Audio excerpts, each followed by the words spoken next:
Hey everybody, welcome back to Improv Town. I'm your host, Clayton Mashad, and I have a great episode for you today. I talked to Tim Mahoney, and normally on this podcast we talk about, how to be a better improviser, maybe how to be a better improv teacher, but in today's episode we talk about the elusive question of how to turn regular people into improvisers.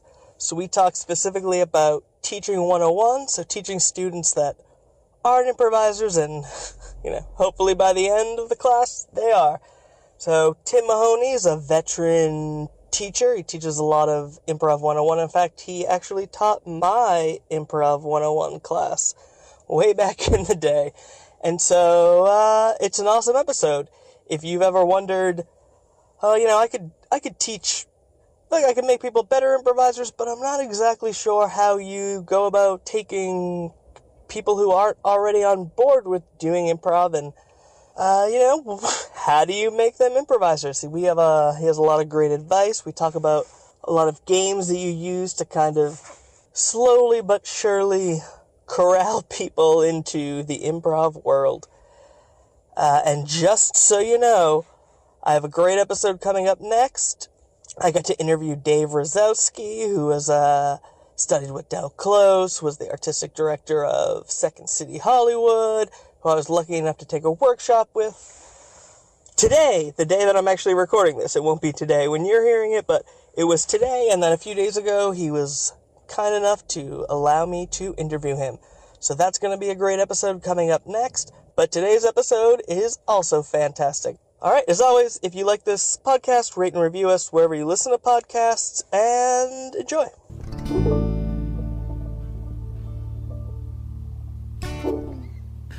Alright, let's get started. Do you want to start by talking about how you got into improv and your background and stuff like that? Yeah, absolutely. Let's see. I started improv about 5 or 6 years ago now. I got into improv kind of pretty late in my life, in a sense. I've always loved comedy. Forever. I've been kind of like, I hate to use the term comedy nerd because it's, a terrible word. I don't know. But yeah, always was huge into comedy. Big fan of SNL and like all of that. And so much so that I, researched where those people got their starts because I was just intrigued by, like, how do people do this for a living? Or like, how do people come across those types of gigs? And all throughout my life, this probably started, I remember in 7th grade is when I really remember being like, oh yeah, I love this.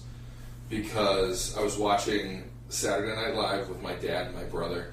We watched every week. We lived in Illinois at the time, so it was on at 10:30, which was sweet because, I was a little kid still and I wasn't allowed to stay up late. But I never thought about the fact that it's kind of like football in that way of like, that since it's live, it's like, yeah, it's not, because on the East Coast, it's all as late as it could possibly be. Right. So yeah, it was live in Illinois. It was on live at 10:30 at night.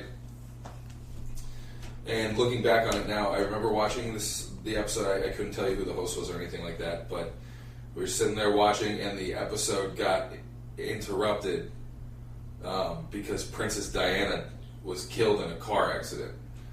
And like I remember being like, wow. This was before DVR and everything too, so I was like, man. They like cut to the news for the rest of the night, and the Saturday Night Live wasn't on. Like I was a selfish 7th grader, so right? Like, you were way more way more upset about not being able to watch Saturday Night Live than the fact that Princess Di died. I didn't know who Princess Diana was, but I knew who Will Ferrell was, and I was like, I want to see. You know what I mean? I was like, oh, this is. I wait every week to watch this show, and I remember even like now, I remember that so clearly, being like, bummer, I'm gonna miss this show that I love. And like I look back on it, and that's when I was like realized I was like, oh yeah, I really do enjoy this so much. And Saturday Night Live is an improv, but it's the beginning of like my introduction into like really loving comedy and all things comedy. And then I just kind of like wanted to be I never wanted to be a class clown. I thought class clowns were like the worst. I was like, they're constantly like in need of attention, and I was like I don't need the attention. I'm just going to be subtly funny. Like, I'm going to be that guy who's like, you know, just I wanted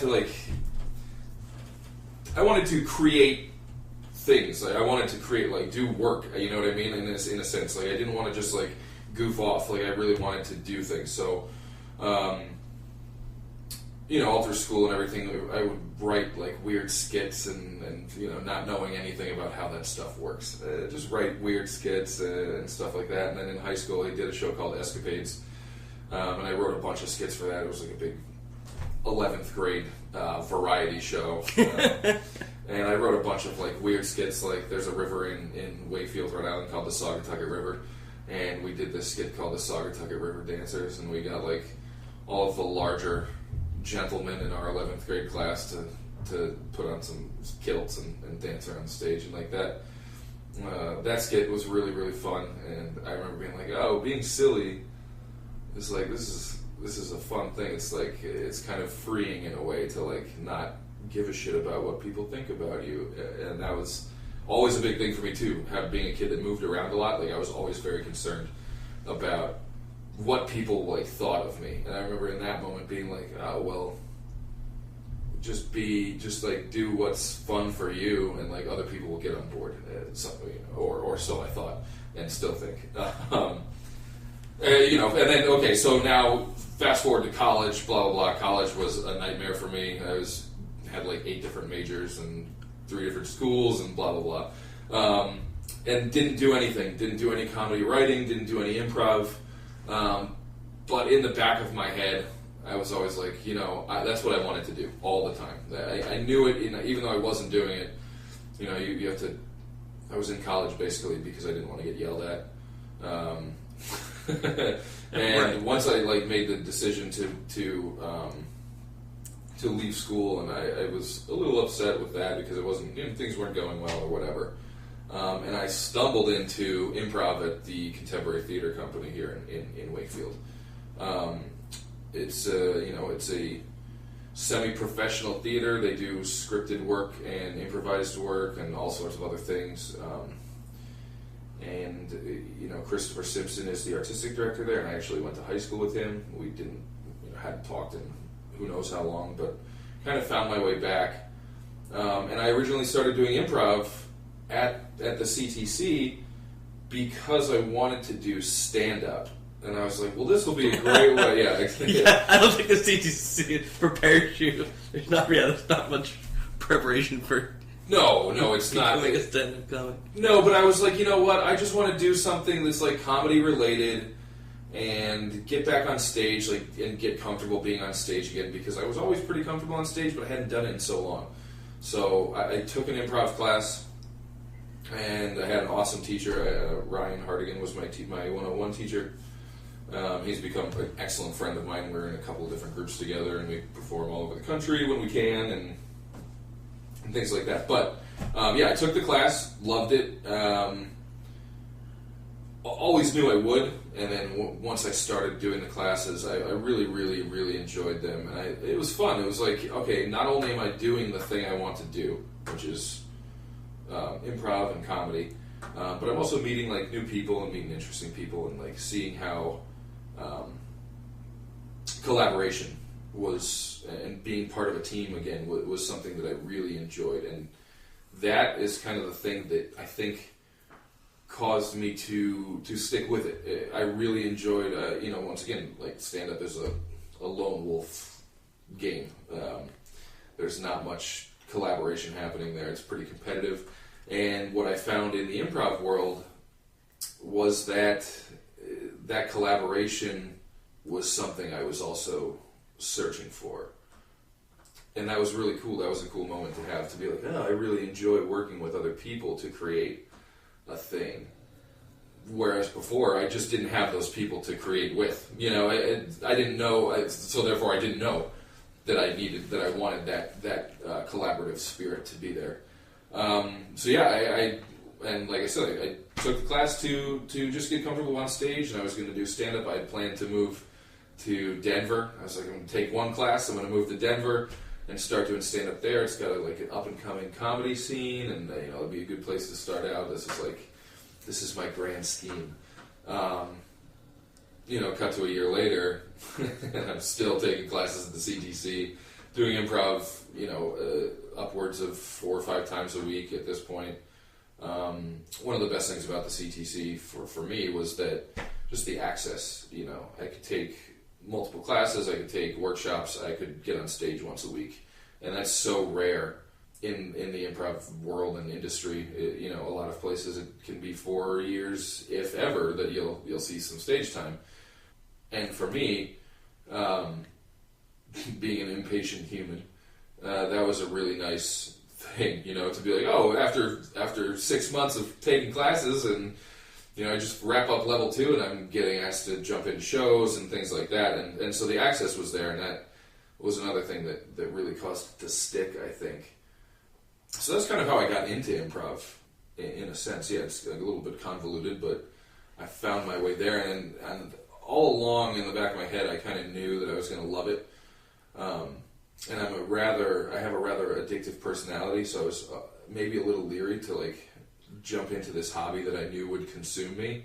But right. You know what I mean? Because I'm I know once I start this thing, I'm going to want to do it all the time, and maybe to the detriment of my health or financial stability or education or whatever.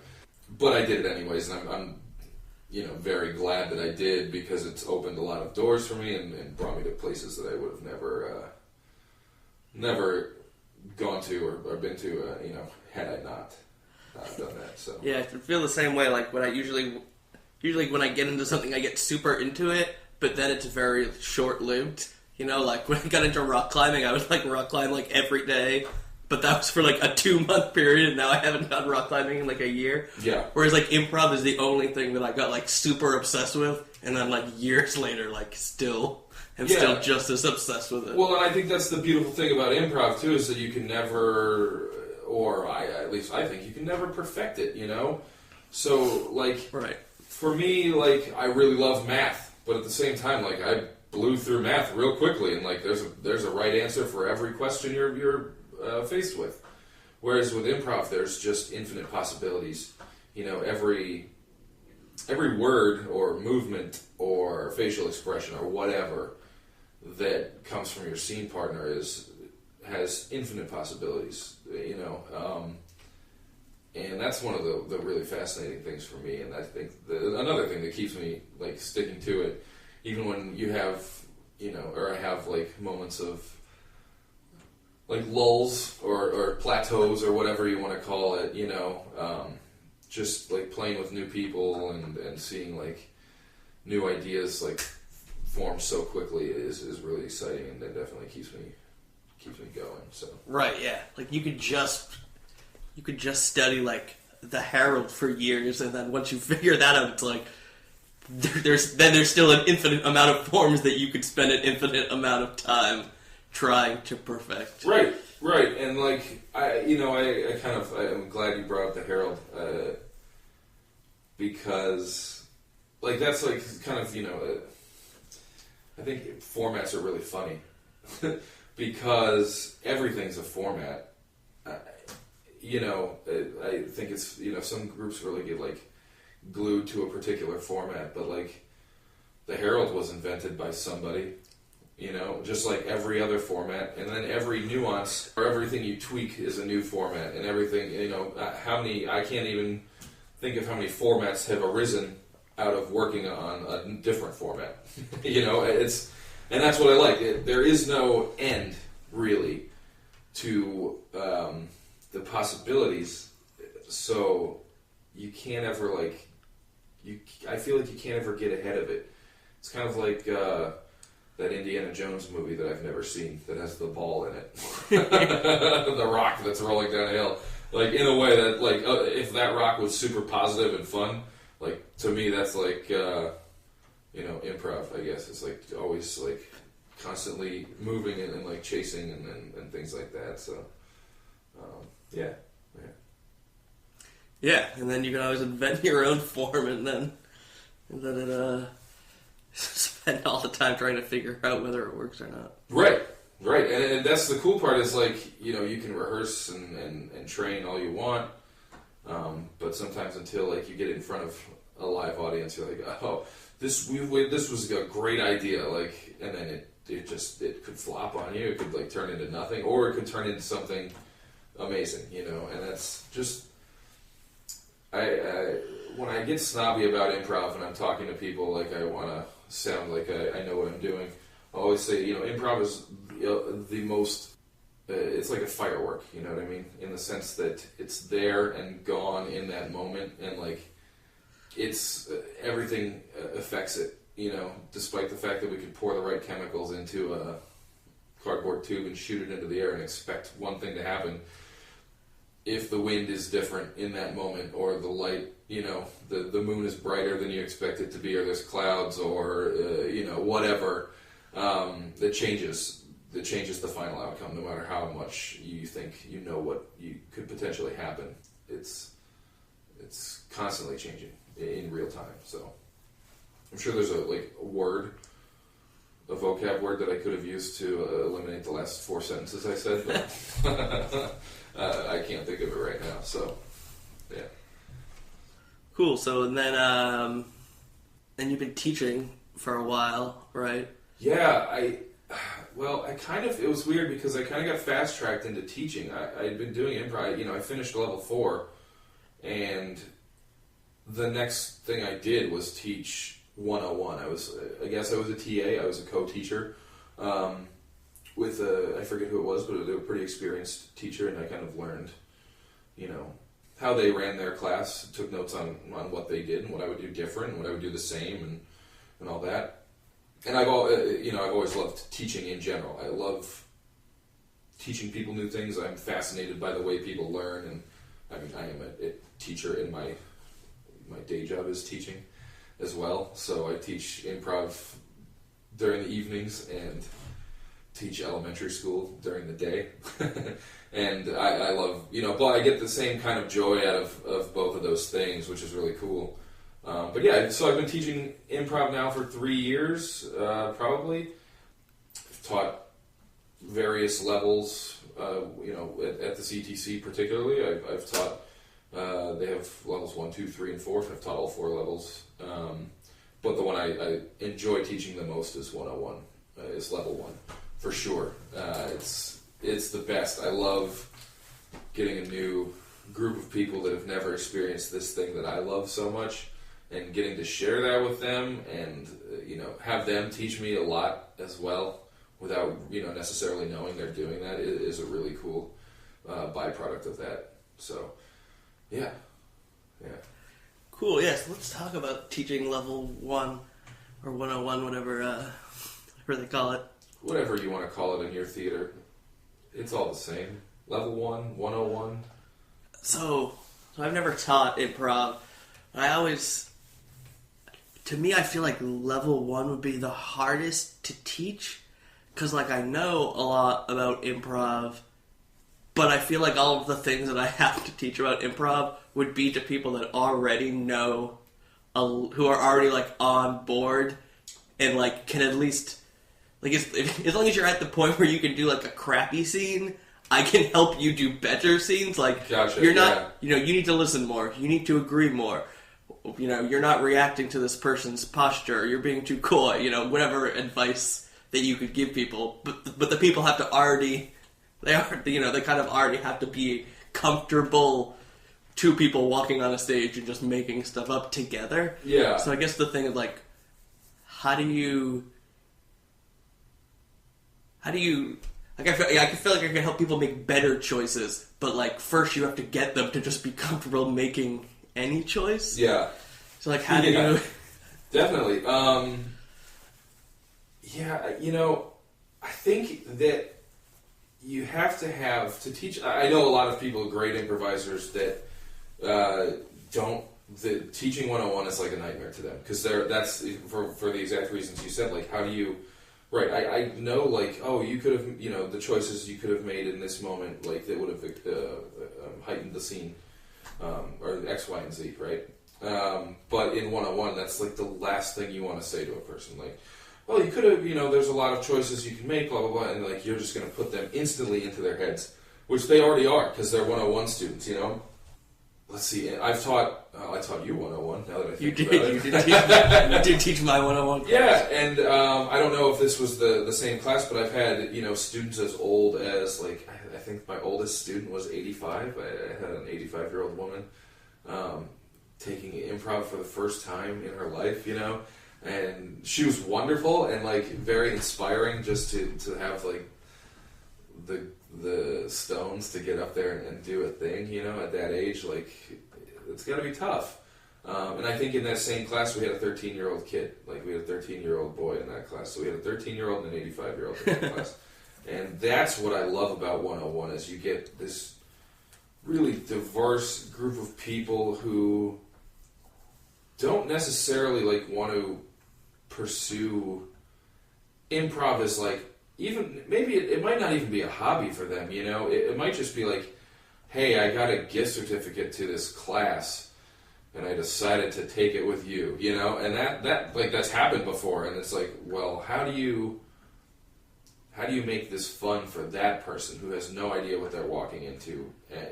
Because in any one-on-one class, in any given one-on-one class, you can have that person, you can have the gift certificate student, you can have, the student that I guess would have been myself, who has wanted to do improv for 20 years, and they finally, who already has the UCB manual and who read the UCB manual for fun way before they did improv or even thought about doing it. Those assholes who guys, then think they're smarter than the teachers. Yeah, I don't know what that's about, but and then you get the people who are well, especially at the CTC, they're well, I've done a lot of scripted theater.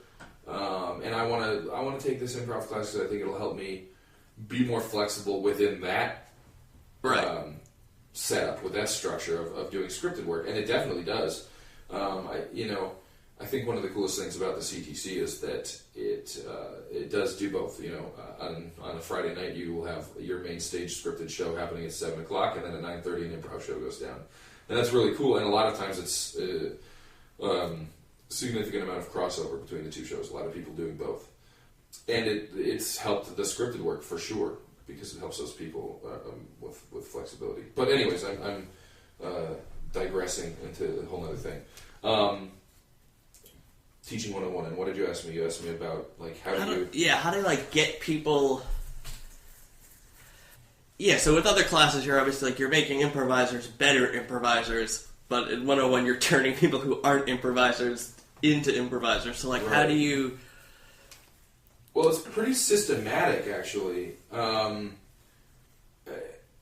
will, of all the 101 level 1 classes that I've ever taught, the first 3 weeks are pretty much the same every time.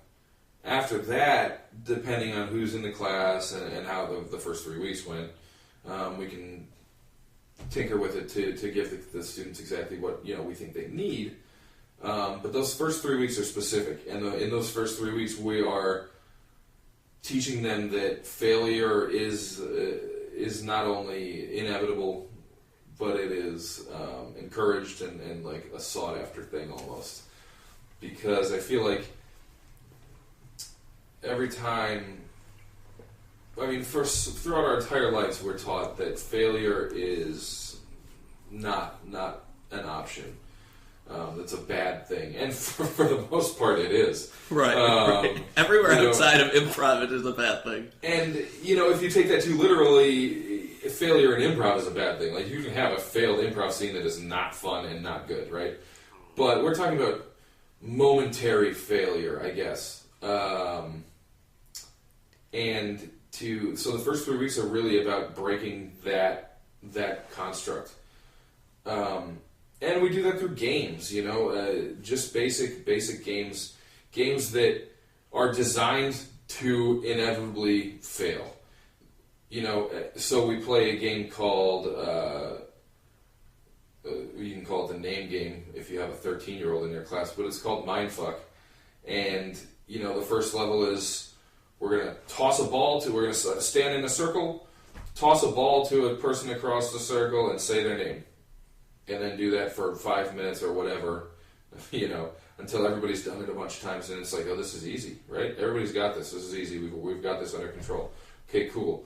Next element to that is going to be we're gonna, point at a different person and say the name of a state or whatever you want to do, and then you keep adding these layers and layers of things until it cannot be done anymore. And, sometimes some groups will get to like 3 or 2 even and just be like, I can't do this anymore. I can't even, but you keep doing that with them and you do it so positively and make sure that, I guess it's easy to say make sure they're having fun, but when I teach, I do all of this with the class. You know what I mean? I'm not a big fan of like sitting in the audience and like kind of running the class from a seat. I like to participate in a lot of the games and handles and stuff that we do early on to get people comfortable and like failing with them, because I am terrible at that game. I love watching people do it because I'm so amazed when they get past like 3 levels of nonsense. And break into like a 4th level or a 5th level, because I lose it at 3, but I think it's important for your classes to see that and know that like you're not just failing to make them feel like they can also fail. You're failing because you're really failing. Like you're really at your capacity for what you can handle in this given game, right? So I think by doing that, it immediately lets them feel more comfortable, especially to have a teacher fail alongside of you. That wouldn't work in a math class, to like sit down and be like, all right, we're going to do algebra today. And like everybody, let's work on question number 1. Cool, we all got it. Question number 2, I'm going to do this one with you. Oh shit, I don't know how to do this. Like, all right, well, you're a terrible teacher, right? But in improv, it's different, and it's it's beautiful in a way to be. No matter how experienced you are in improv, you are going to fail on a momentary basis all the time. And to have your class see you do that, and see you do that honestly and earnestly and joyfully, I think goes a long way. So there's a lot of that in the first 3 weeks.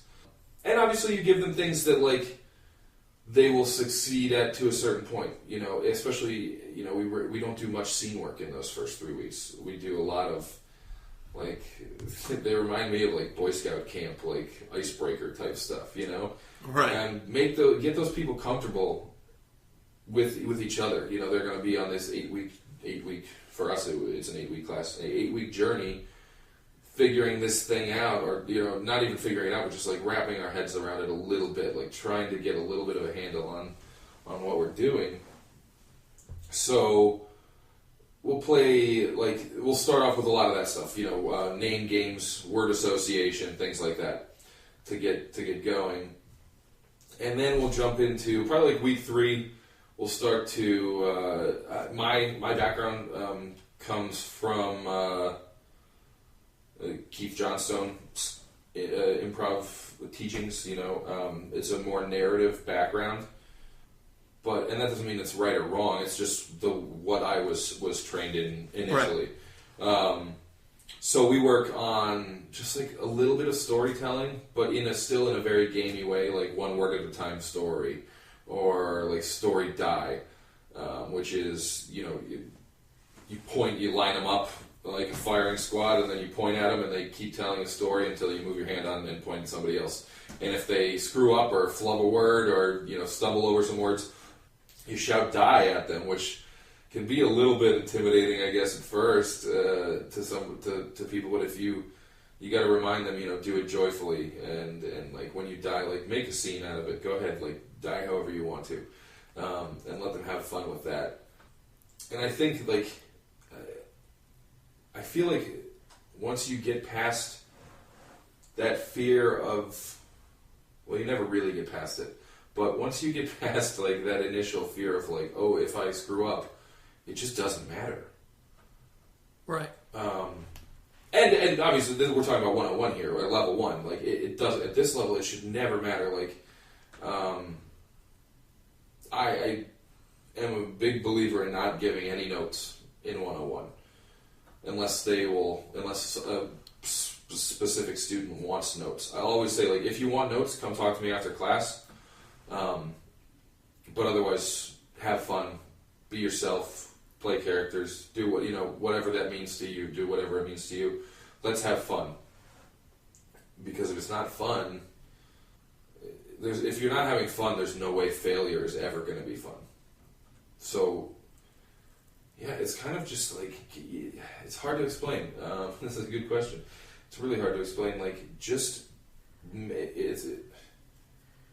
have fun with the class. Like, create an environment where it is fun to fail. Yeah, this game that, Zombie? You know that game? So, I don't think we ever played that really, like, I don't remember like when that got introduced, but I feel like it was kind of recently, like that I was shown it for the first time at CTC.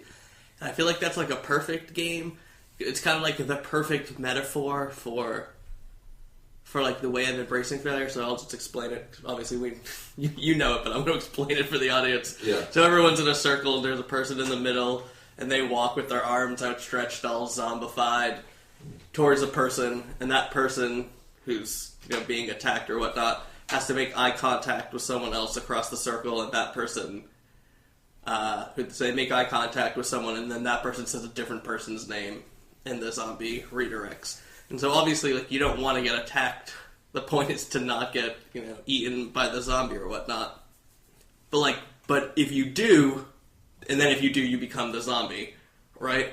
And it's like I feel like it's this weird irony where, like, the funnest thing to be is the zombie. So it's like, but the whole point of the game, you're like, I can't get attacked by the zombie, and like you get bitten by the zombie, and you're like, and you're like, everyone's like initial reaction is like, oh man, I like lost. Right. But it's like, no, now you get to do the funnest thing. Like exactly. The failure is leading you to get to do the funnest part of the entire thing. Right. Right, and that's, teaching that freedom to fail is such an important thing because, man, if you're worried about failing when it happens, which is an inevitability, like we said, you're going to beat yourself up about that, and then it's not going to be fun for you or for anybody else on stage. Like, the audience is going to feel bad for you because you look like you're struggling in a negative way. The audience loves to see us struggle positively and with a smile on our face, right? But they don't want to see us like actually upset with what's transpired in any given scene. So once again, just figuring out what types of things make people comfortable with that inevitable failure. It's interesting to teach a class and have one of the first things you say be like, well, you're going to screw up and you're going to fail, and that's inevitable. And it's like, okay, isn't this what your teacher's like? You're a teacher. You're not really supposed to tell us like the outcome of this class will be failure. That's not a good thing. But it is, and every one of those failures, like I said before, every one of those failures that you have or mistakes that are made on stage, when you flub a line or say a word you didn't mean to say, you might have meant to say a different thing. That's what creates scenes. That's what creates unexpected moments, and that's like what it's all about. So, yeah, I think just creating that environment of like comfortability and making sure people are safe, because everybody's different. Everybody has different limits for what they want to do, but making sure people are safe and comfortable. And once you have established that in your class, it allows you to do a lot more. It allows you to do anything, really. I mean, and that's for any level, I guess, but especially 101. Especially 101 when you have, newbies coming in who've never done a thing before. And you get all walks of life. I know I've already said this, but man, do you get all walks of life in a 101 class. It's crazy. It's just crazy, And it's always surprising because the people who you expect to kind of struggle with it don't. Obviously, like they'll surprise you and they'll surprise themselves, which is the best part. I mean, I think creating an environment where those things can happen is the key to to that level 1 class, and doing so in the first couple weeks. Otherwise, why continue? I guess in a way, why would you want to continue in the thing that is making you squeamish? Right. Yeah. I mean, I've taken multiple level 1 classes, various different places. Yeah. And it's always interesting. Like, there are the people who, when you play when you play the games, that are obviously like, they have rules, so there's ways to mess up, which is like what you were saying, so there is a failure point. And it's always interesting, like, I can remember one specific person who would like always get really upset, like flustered when things went wrong, and would like try to explain that they misunderstood rather than like, and now some of them you'll be in a circle, and if you like mess up, you have to like run around the ring of the circle and go back to like your original place or something like that. And like, there's the people that always like get really upset, like, oh, that's that rule. I didn't realize, I didn't get it, and they always try to like explain or like justify their failure. Mm-hmm. And then normally, by like week 4 or 5, or maybe sometimes later, they like stop doing that and they realize like, oh, it's just way much more fun if I just like, I lose and run around the circle or whatever. Right. And like you can instantly see, like the same week that you see that change in the way that they act in that game, you like instantly see the change in their scene work of like, they become so like dramatically so much. They go from being like very weak players to just like, as soon as that one thing clicks from doing that game, it's like all of a sudden it's like, oh, they're so much more free and so much more like. Yeah, absolutely. I mean, you can see it in that moment that right, they finally exactly, get it. Not even waiting to get them into a scene, but in that moment when they're like, wait, it doesn't matter that I just screwed up because you can't screw up, really? If it's like, I often say the square rectangle paradox. I don't know that that's a real thing, and it's been constantly disproven when I do say it, but I'm going to still say it anyways. When it's like, oh, so yeah, I screwed up, but it doesn't matter because you can't screw up. So if you can't screw up, did I really screw up? And then you can, it's almost like a snake eating its own tail. But yeah, that moment of like nothing. There's a really great podcast I think that's still going on. It's called The Zen of Improv, and like in a weird way, it is like very Zen.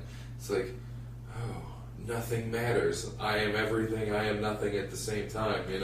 Weird stuff like that. But it really is like. So if I say a line in a scene that's not really on track with what we were already doing, it just means the scene's going in a different direction, and we've created that unexpected moment that we're searching for. There's nothing worse than playing safe improv. Right. I'd rather watch bad, dangerous improv than safe, like, we've been doing this for 3 years and we're going to just give you a nice, safe show where you'll clap mildly and we'll all go our separate ways and no one will think we're terrible, but no one will think we're great. Like, no, fuck off with that. Right. Take some chances and, like, fail gloriously. My 101 teacher, Ryan, one of the rules, and I'll put air quotes around that word because it's not a rule necessarily, but that's the word he used. One of the rules for his narratives teaching was go down with the burning ship. And I love that. I always think about that when it's like, if you're going to fail, like, fail gloriously and overcommit to that. Like, just, if you tell us that your scene is weird and then you don't like it, and you don't know what to do, or you back down from that commitment at any point, the audience is going to bail on you, right? Big time, So we want to see you try and go as far as you can, even if what you're going towards is a ridiculous notion, So commitment is, commitment to that nonsense is like, that's the fullest version of a scene. Whether that scene is spectacular and totally like the greatest thing ever, or if it's like kind of a nightmare, But I guarantee you that if you're seen as a glorious nightmare and glorious catastrophe, the audience is going to be talking about it a lot more positively than they would like, I watched a bunch of scenes of, improv in a restaurant, 2 people sitting at a table and a waiter came by, like, that happened 4 times tonight, great. You know what I mean? Like, right. Someone needs to be like, there's a bomb in the lasagna! Yeah, have the waiter be a dinosaur and then come talk to me. Like, you know what I mean? Like, I'm on board with that scene, Or, right, that's, probably bad improv to be like, there's a bomb in your lasagna, right? Like, that kind of breaks a lot of, like, another thing that Ryan always talked about was the circle of expectations that, our scene has around it. Like, that's a little outside that circle, maybe. But it might be, like, right on the line. But that's cool with me. Like, I'd much rather have you do that and make a dangerous choice like that than make the safe choice of, like, so are you guys having water first and then beer? Like, great. 20 minutes later, you're still, like, you're bringing out appetizers and we're still at the, like, I just don't, I want to see things happen, And so this will, now that I'll circle back on my own here without help from you, Clay. That's one of the best things about 101 again there, is because those choices, when they finally get that freedom to fail, then you start seeing, like, batshit crazy choices being made. I'd much rather tame people down and be like, all right, guys, well, let's, like, I love that we were in the restaurant and then the table turned into a spaceship and then, like, it ate itself and then, all these wacky things happen. That's so much easier to work with than, somebody who, like, park bench scene where it's like, ducks are loud today. Like, yep, ducks are loud today. Okay, well, we meet here every week and talk and blah. It's like, oh God, do something. Have one of the ducks, like, be a robot that is, spying on this meeting for the last year and then sending information to, like, some secret headquarters. Those wacky choices are the ones that take scenes once again, like, to unexpected places. So. Right. Yeah. And so the CGC does Maestro Improv. That's like their 9:30 Friday show. Yep. It's a ITI format, International Theater Sports Institute format. It's done all over the world. And we do it they do it every Friday at 9:30. Yeah. So in that one, the audience votes.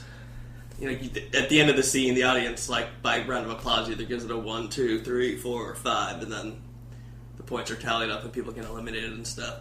And so going back to that, like, the dinosaur waiter or, like, the whatever, just crazy things happening. The thing I always notice about those scenes is that a scene that gets a 1 is always infinitely better, more rewarding, better to be a part of than a scene that gets a 2, even though technically a 2 is a better score than a 1. Sure. Because they only give you the 1 because they're like they enjoy it. It went so horribly wrong, but they know that it purposely went horribly wrong. Yeah, absolutely. I don't know that I've ever seen a scene in a Maestro that's gotten a 1 that I did not enjoy watching. Like, it might have been, for all intents and purposes, bad or whatever, or a disaster, but man, I'd much rather watch that scene than the scene that gets a 2 or a 3. And good. Right, because the 2 is just them being polite and being like, that was a really bad scene, but it would be rude if I, like, clapped for 1. Whereas, like, when they're clapping for a 1, they're doing because they're like, oh man, we know that that scene was a sinking ship, and we're, like, celebrating it. Right, and I think with respect to Maestro, I think that, like, a 1 and a 2 is very close. The audience knows without knowing, the audience knows about, like, the rules of improv, once again, air quote around rules of improv, without really ever having taken a class, potentially, because, let's go back to the dinosaur waiter scene that we're going to harp on. I have a feeling this is going to be a running theme. Let's say that we don't acknowledge that our two customers, our diners, don't acknowledge that it's a dinosaur, or they do, or they say something along the lines of, like, oh, that's weird, we have a dinosaur for a waiter, and nothing ever comes of it. The audience is going to be like, oh, boo, no, and they're going to give you a 2 because, like, if that dinosaur waiter does something ridiculous, they're gonna either love it or love it. There's never gonna be that like passive. You don't want a passive audience member. You don't want an audience full of people who leave just mildly entertained. You want them to either leave going, I don't know what just happened. That was crazy. Weird shit happened all night. Or you want to have them leave on the same note. I don't know what just happened. That was amazing. Like, how did they make all that stuff up? At the drop of a hat. So, yeah. Once again, we'll circle back again here. That's all about freedom to fail. Willingness to put yourself out there and fail gloriously and make things happen as a result of that. It's the best part. So this is a slightly off-topic question, but I just thought of it. Would you? This whole thing has been off-topic. I am the king of going off-topic quickly. Would you? This is right because you were talking about the audience response.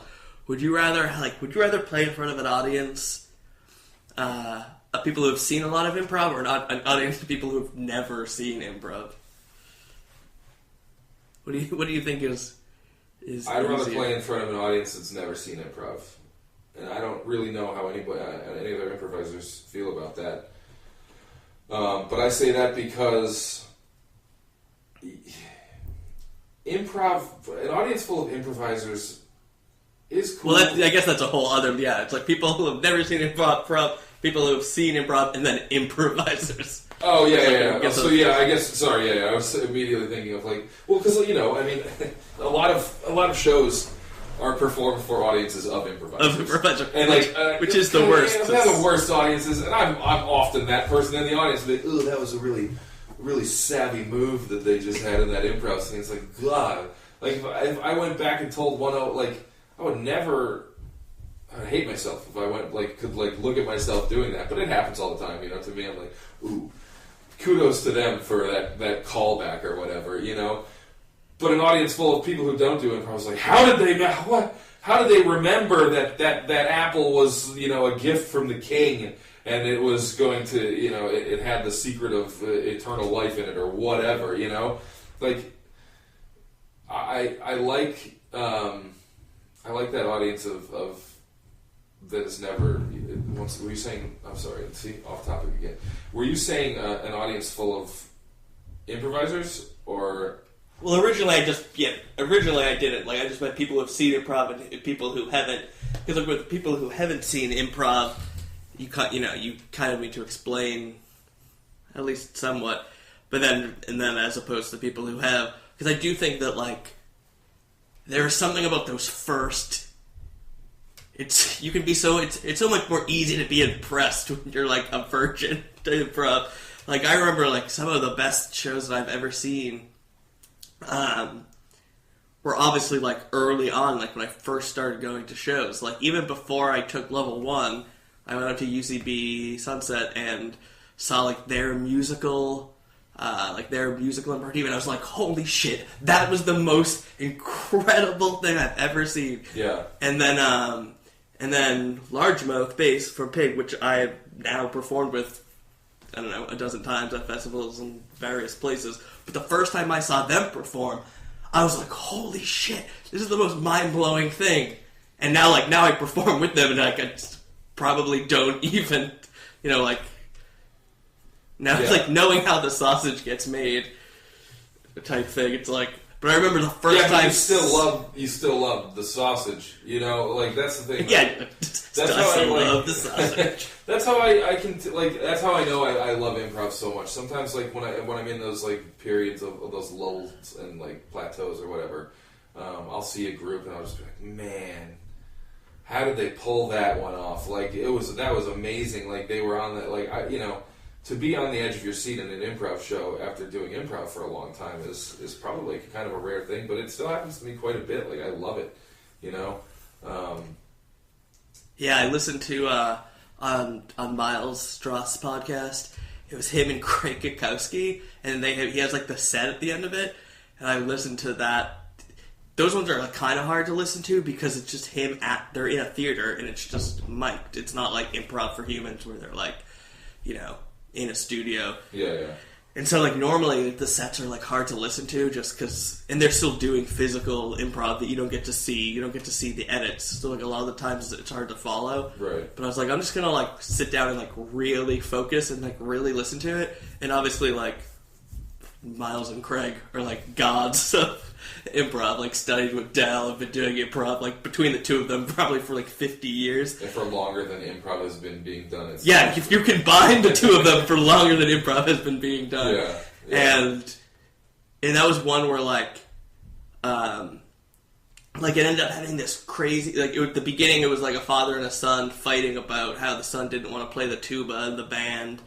And then it kind of cut to this thing of, like, what do you want to do? And they ended up, like, he wanted to be an actor, but then they wouldn't let him, he got kicked out of the school production of Art Town, so they put on their own production. But then at the end, they, like, I think it was Craig did this awesome movie where he, like, turned the whole, everything that had happened in the middle crazy story into a dream sequence, and it, like, tied back to the beginning of, like, so what do you mean you don't want to play the tuba? And, like... Oh, so it was, like real time, like, 5 minutes went by in the entire, you know what I mean? Like, if within the scene, but, like, there was, like, this cut to this huge, I really, yeah, that's awesome. But you, like, I don't think either of, like, neither of them knew that it was happening at the time, and I don't think the other person expected it at all, like. Right. But it was just like, oh, man. Holy crap! That's an insane, well, and I think so good. And once again, like, I love watching stuff like that because ultimately what that boils down to is somebody just made a decision to do that. Right. It didn't take planning. It didn't take, you know, it just takes one person making a decision and in this case, the other person going, yep, that's it. I mean, that's all it was, you know, but at the same time, that's easy to say, right? Like, all you have to do is say, what, the building blocks of improv, yes and. Like, that's all you got to do is say yes and build on the thing. But man, is that hard sometimes, you know, to teach. Like, just agree with the person, you know, within your character, whatever that means. Agreement doesn't have to mean saying yes necessarily. It just means agreeing to the reality of things, right? So you're saying yes to the reality. You're not necessarily saying yes to the physical or, you know, verbal. Right. Yeah, you're saying whatever. Yeah. At least saying yes to the player, even if you're not saying yes to the character. Right. Exactly. Yeah. So just that's yeah. You're right. I mean, that boils down to just making a decision and going with it and having the person and that trust, obviously, to trust the person to be like that whatever decision they make, I'm on board with. All things that can't be taught in 101, which is what we're going to talk about. Yeah. So Rachel Mason has this, who's like she's, you know who she is, but for the audience, I think she's the head of the Second City Advanced Studies program. And so she has this cool metaphor that it's kind of late to bring up now, but I feel like it's appropriate to talk about in an episode where we're talking about 101. Where she, like, talks about the levels of teaching improv, which is, like, first you teach people just how to make choices, and, like, fart is a good location. Like, yeah. And then it's like you teach them how to make good choice. You teach them how to make choices, then you teach them how to make good choices, then you teach them how to make the best choices. Which is super important, because I feel like if it'd be easy to kind of go into level 1, like, naively, having not taught him, being like, I'm going to teach them how to make good choices. Like, I'm going to teach them how to do good improv. Whereas that's probably a dangerous thing to do. I think I think I would say that, like, feeling like, okay, I'm going to teach them how to make choices is, I would word it differently. And I would say, I am going to provide them a safe space to make whatever choices they want to make. And once again, that goes back to that first 3 weeks of creating that environment of, like, we can do what we want, we can say what we want, we're not going to be ridiculed, we're not going to be kicked out of class, we're not going to be booed off stage, right? And by creating that environment where choices can be made, choices will then be made. Yeah. So I like that though. I like that hierarchy of improving people's choices. But yeah, in level 1, you just want them to make a choice. And like you said, if the location is fart, well then the location is fart. And I actually want to see that scene. I do too. The location is fart. What do you mean? I don't know what that means. Just roll with it. We'll do that scene afterwards. Yeah. But yeah, great. You made a choice. And who am I as a teacher to be like, well, that's a bad choice? Within a scene that's been going on, I think I would feel comfortable being like, ugh, that was a bad choice. But in a one-on-one scene, especially with an initiation, like, there are no bad choices. Just any choice is a good one. Once again, keeping in mind player safety, personal space, etc., etc. Like the things. Yeah, maybe not if your initiation is super racist, right? But outside of saying the N-word in your initiation. Yeah, that could be that would be a thing we'd have to discuss for sure. Yeah, but you know what I mean? But exactly, like, well, within like the scope of like being a decent human, right? Choice is okay, right? And yeah, so yeah, those games, whether they know it or not, those name games and mindfuck and things like, just clapping and making eye contact with people, which is one of my favorite. I will open every class I teach, and every time I do improv, I like to open with just like standing in a circle and passing eye contact around the circle. That's something the CTC taught me. And now I now live in Reno, Nevada, and I'm working with a group out there that's awesome and like scrappy and new and like we just got our own space and everything's really exciting. But we don't do that out there, and I miss it every time when I go and perform. I miss it. Because it really connects me with the people I'm performing with, and it's weird still for me. Like every time, making eye contact's a weird thing for a lot of people. But just kind of looking at somebody for a second, like having that moment, and then having them pass it on to the next person, and then once it gets back to you, like it feels good, and I feel like I'm connected to those people. So. That's a thing that I think, and those are choices. You're choosing to make eye contact with a person. So you're starting out at like base level choice making. I'm choosing a person whose name to say. I know everyone in the circle's name. There's no right answer. I'm choosing a person. That's all I'm doing. So yeah, we're stripping away all of the other choices that could be made and just giving you like one choice of a set group of things, right? But you're telling them it's okay to make choices, and you're giving them that power to make a choice.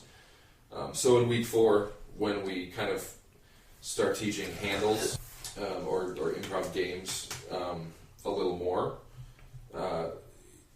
if I feel like if I've done my job as a teacher in those first 3 weeks of creating that environment that I talk about, then the choices will just naturally happen. I can always tell when I maybe haven't done the best job or have struggled a little bit with a class when I get to week 4 and it's time to jump into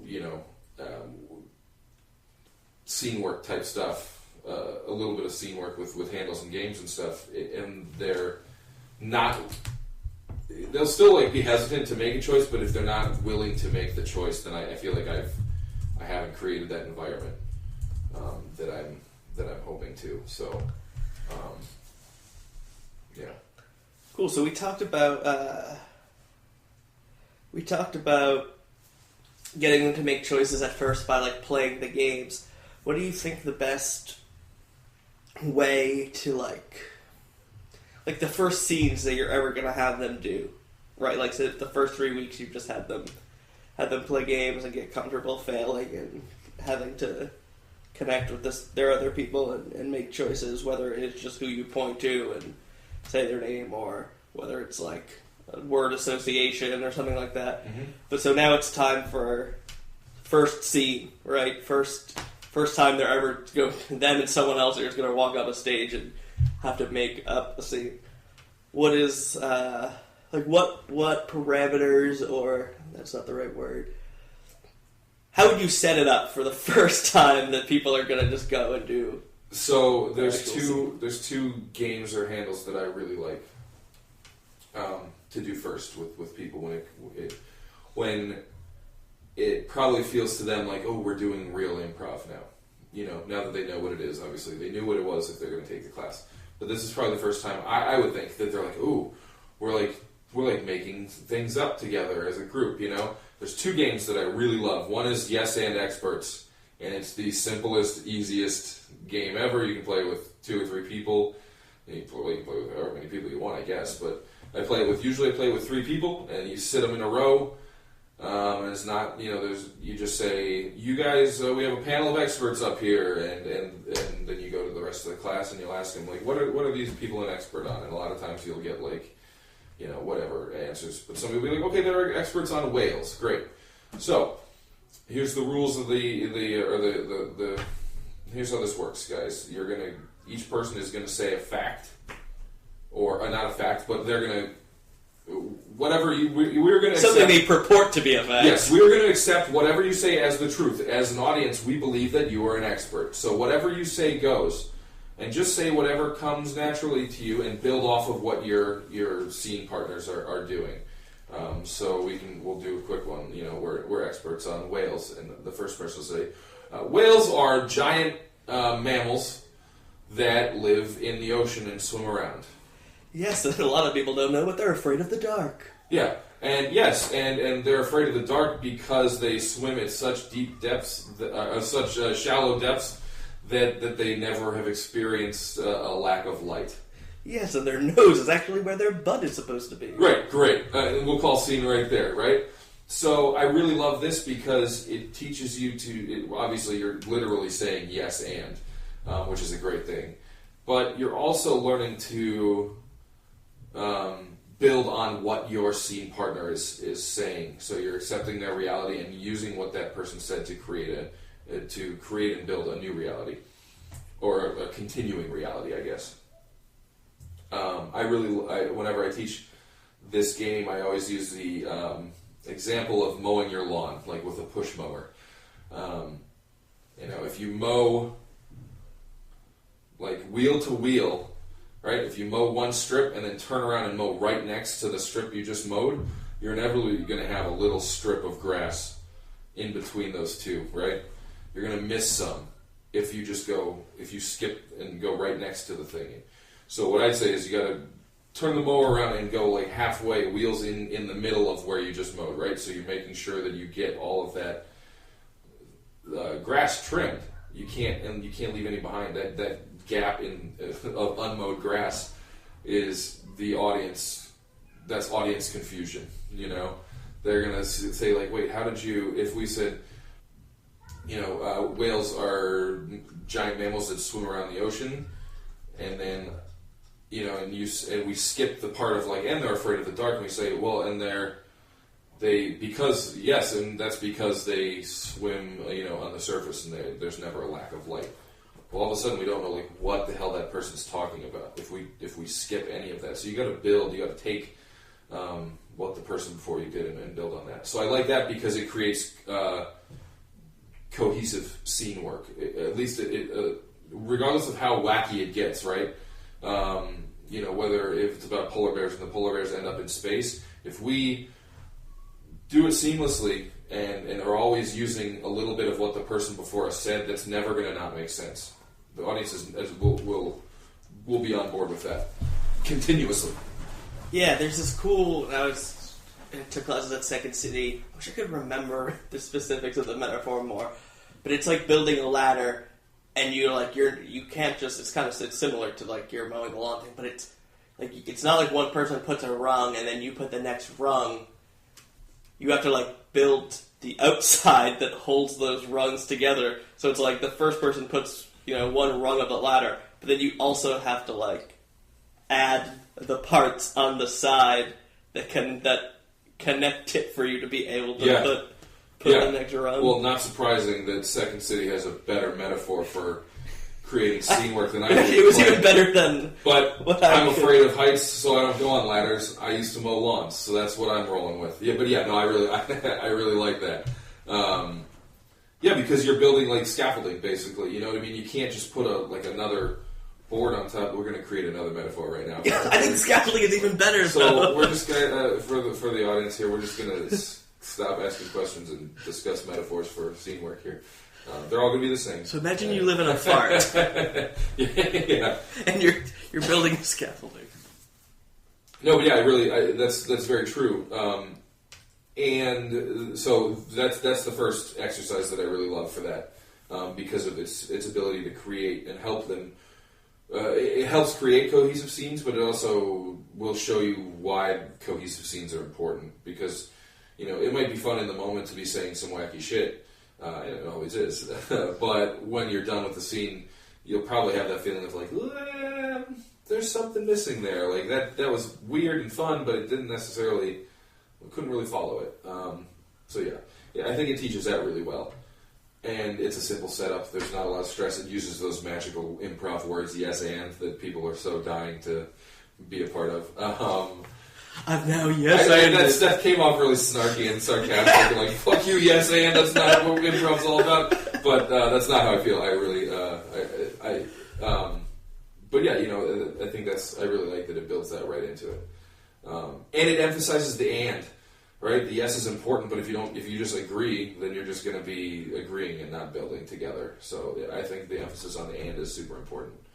The second exercise is a totally physical exercise, because physicality is so important too. And it's an exercise called machines. And it's kind of like, it's very similar to Yes and Experts, but in a physical sense, in the way that you get a machine. Okay, we're going to be a popcorn popping machine. Well, that's a machine that exists. Never mind, I screwed up. I'm remembering now what I usually say. What's a machine that doesn't already exist? And you could be like, oh, okay, it's a oh God, I'm struggling so bad with this right now. Clay, what's a machine? I'm going to put the pressure on you. Clay, what's a machine that doesn't already exist? A dog farter. Great, Clay. Clay is. You guys can see that I taught him everything he knows in his first 101. Maybe I was a little too lenient, but yeah. So that might be an option. Let's get some more options. I've heard people say like a happiness machine, or like the machine that makes the raindrops, or whatever. You know what I mean? So those are much better. Yeah, I like those a lot more. That's why I said them. Someone's saying, I don't know. Sometimes you're gonna fart a dog. It happens. Let's move on. So you'll ask one person to come out and the first piece of this. We'll go with happiness machine because it's starting to get dark out, and that's when my daily nighttime depression sinks in. A happiness machine. So we're going to ask the first person to come out and make a movement of that machine, a movement with an accompanying sound. So maybe they'll tug their arm up and down like you're trying to get a truck driver to honk his horn, and they'll make like a hissing sound, right? So that's the first piece of the machine, and then slowly we will add more and more people to make to a machine, not doing the same motion, doing all independent motions. And when we're done, we'll have 5 or 6 people up there making a machine that creates happiness, right? Out through physicality and non verbal sound, right? And as it goes along, and then what I really like to do is speed it up and slow it down, just to mess with them a little bit, to get them, to keep them thinking and stuff like that. But I really like that because I feel like it does the same thing. You have to use what the person before you did. You have to make some sense of it for the audience and for yourself and for your scene partners. Otherwise, you're just going to have 6 different people standing on stage doing a motion and making a sound, right? Right. And it's not like it's a pretty subtle thing, but the difference between like this is a machine and this is nothing, right? But if you're working together to create one machine, I think it teaches you a lot about a lot of the same things that Yes and Experts does, but it's a whole different skill set in the sense that you're using your body and sounds, not words. It's kind of also a great first exploration into physicality, and recognizing the importance of not just standing in one spot on the stage and talking to one other person. Wait, that's not what you're supposed to do? I think it was Roy Janik from P-Graph. From P-Graph, who you have interviewed on this podcast before, who said, I think it was at the Alaska State Improv Festival a couple of years ago, when my group, Wilbur Nielber, was there with P-Graph, and I was taking a master class with Roy and all of P-Graph, which was awesome. And they were saying, like, they didn't name any names or locations or anything, but they were like, oh, there's this one theater that we visited that had two spots on the center of, like, two spots, like, standing, like, facing each other on the center of the stage on the floor that were so worn out. Just two, like, worn out circles from so many scenes over the years just taking place of two people standing still talking to each other. And, like, yes, words are great and can be fun and we can use them in a lot of different ways, but when they're accompanied with physicality and sound, it just creates much richer environments, and that's another great, like I said, that's Machines is, I think, is a perfect first foray into physicality without getting too technical about, like, object work and mime work and stuff like that. You're doing that, but you're not doing that. You know what I mean? You're not hitting people over the head with vocabulary and dogmatic stuff. So I really I love those two exercises. I think they're great for a lot of levels. I think they're great. They work great as warm-ups for a troupe or a team. They help you get in the group mind, even though we're not, like, teaching, group mind really in 101. We're teaching elements that will, once we introduce that thing of group mind, that people will be like, oh, we've kind of been doing that all along, But yeah, I love those two exercises for sure. Two of my faves.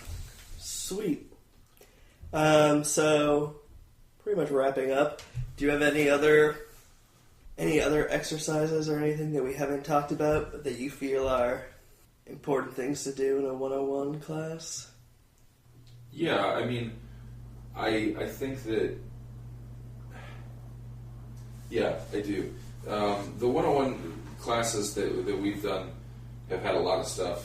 We've kind of, like, depending on, obviously, where you are, you kind of reevaluate week 4, week 5, and decide, like, are you going to go into, with us, with where I was teaching at the CTC, are you going to go into, like, the beginning of narrative structure a little bit, or are you just going to keep going with, handles, like, and games to kind of bolster the skills that they've been learning? But I think that there's a game, I'm trying to remember the name of it now, it's driving me crazy, and I should look in my notes here. Oh, yes. Yeah, that's what it is. Dolphin training. It's weird, do you know dolphin training? Are you familiar with it? It's the snapping. So yeah,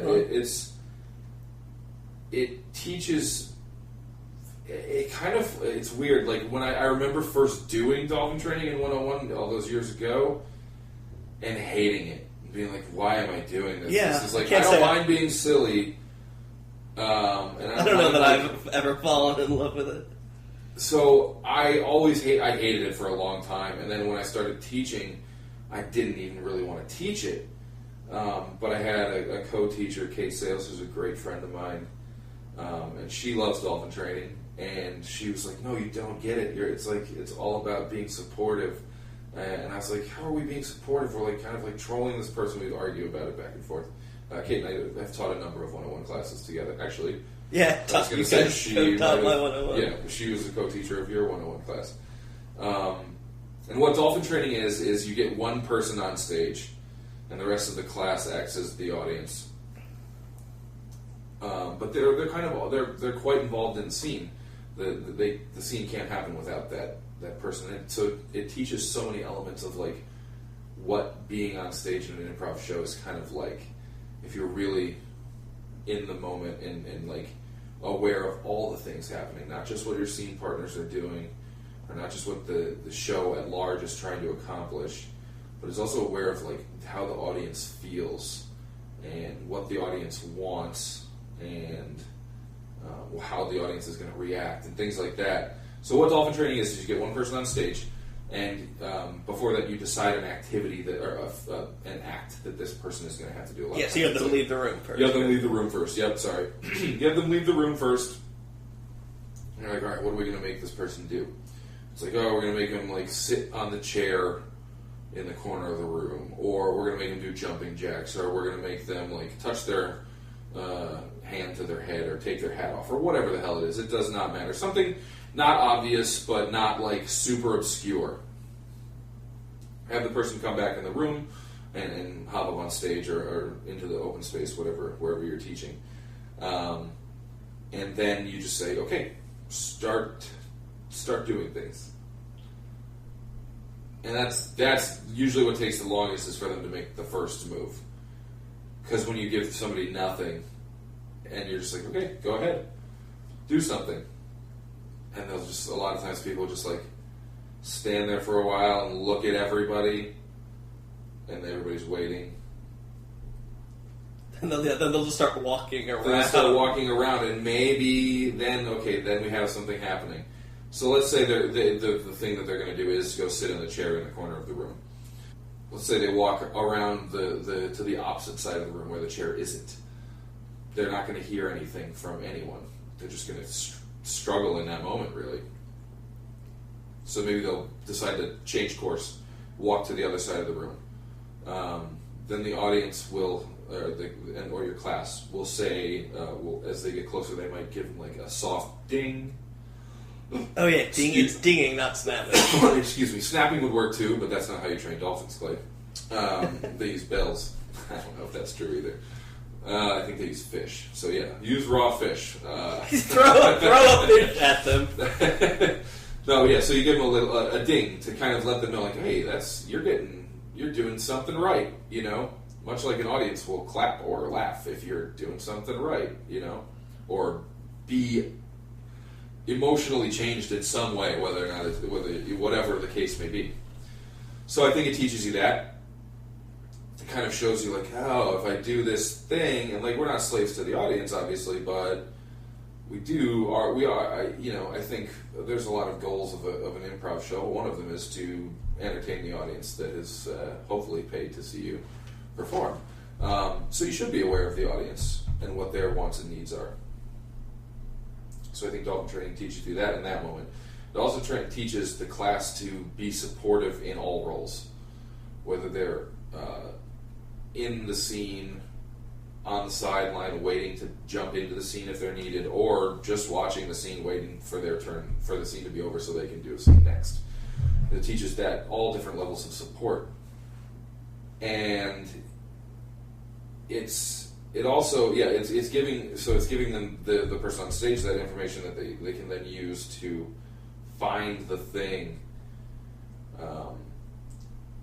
So I think that it teaches you the beginning of like learning what game is a little bit, in the sense that like, oh, the game of the scene is taking place over here, right?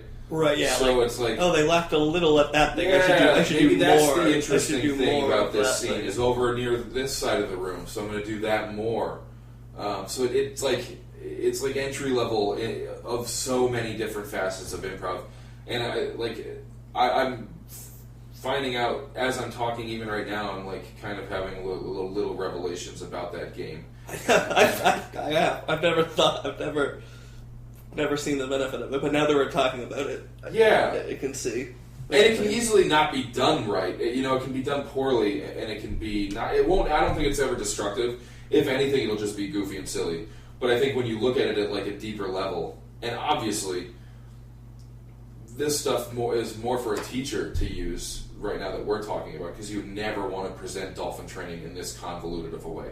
Like, all right, so class, we're going to do dolphin training. Here's what it's going to teach you. It's going to teach you a little bit about like all of these little things. Like, no, you don't want to talk about that. But I think it's good to know and good to like remind ourselves that like, oh yeah, even though this thing like might be weird and silly, like it actually does have a lot of valuable lessons, even though it's not even really improv in a lot of ways. Right. You know, it's not really scene work. It's not. It's a really interesting. I think deeper than it ever like really appears to be exercise. It's a cool one. And once again, you know, your students might not ever. Probably never going to feel that way about it during your class, but like maybe 2 years later, when they're on their team, you know, they'll have the same kind of revelation maybe that like we're having right now about it, and being like, oh shit, like I did learn a lot from that. Like that did kind of show me like, oh yeah, I need to pay attention to what the audience is doing, all while like paying attention to where I am on the stage and what I'm doing and what my scene part, you know what I mean? Like there's a lot to pay attention to, and to have a game that on the surface seems like silly and kind of not pointless, but like just silly and fun, to have a lot of stuff going on there is a cool one for sure. So dolphin training. Sweet. Let's wrap it up there. Thanks a lot. Yeah, absolutely, man. It was a pleasure. Thanks for having me on.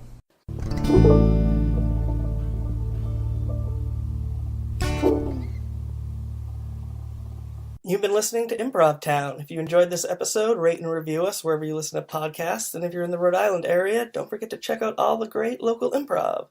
PIG, the Providence Improv Guild, has shows every Thursday, Friday, and Saturday at 8. The Contemporary Theater down in Wakefield is currently doing Maestro Improv at 9:30 on Fridays. And the Bit Players do Shore Form down in Newport every Friday and Saturday night at the Firehouse Theater, and that's BYOB, so that's always fun. You can also check out Improv Jones, Rhode Island's longest-running improv show, on the first Saturday of every month. That's down at the AS220 Black Box in Providence. Last but not least, there's a new improv theater in town, Wage House, which has shows every Friday night at 8 in Pawtucket. And many of these theaters also offer great improv classes, so don't forget to check those out as well. I'm sure Google can help you find everything you need. See you next time.